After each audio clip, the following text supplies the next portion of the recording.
Hello बच्चों, let's read the question. Question saying that in case of nitrogen, NCl3 is possible but not NCl5, while in case of phosphorus, PCl3 as well as PCl5 are possible. It is due to, ठीक है। तो simply question में बोला गया है कि in case of nitrogen, nitrogen के case में NCl3 पॉसिबल है बट NCl5 पॉसिबल नहीं है। While in the case of phosphorus, phosphorus के केस में क्या होता है कि PCl3 एंड PCl5 पॉसिबल होता है।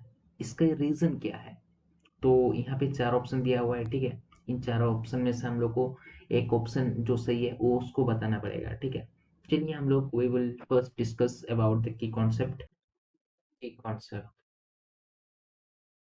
की कॉन्सेप्ट में हम लोग क्या देखेंगे कि यहाँ पे बोला गया है कि NCl3, ठीक है, NCl3 एग्जिस्ट कर रहा है, ठीक है, exist, but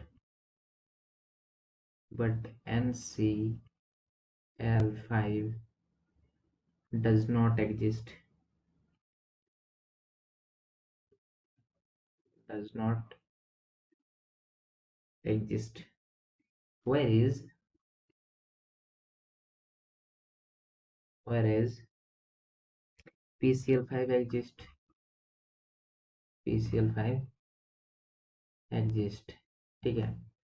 so what the reason behind it हम लोग को देखना पड़ेगा। सो द रीजन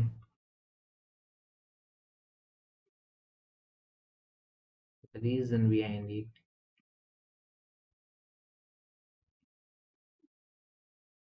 रीजन ये है कि ये जो नाइट्रोजन है एंड इसमें क्या है, absence of, absence of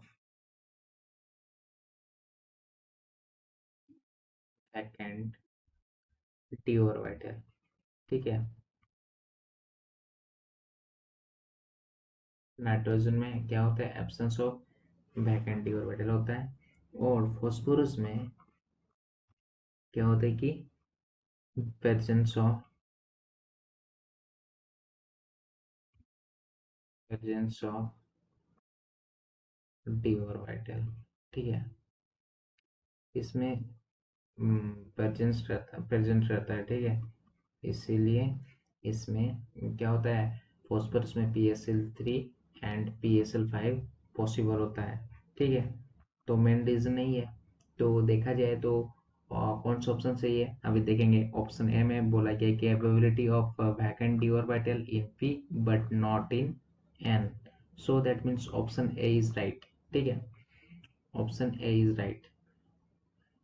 lower electronegativity of P and N, ये तो देखा जाए तो ये भी सही है बट इस क्वेश्चन के पॉइंट ऑफ व्यू से ये भी गलत है।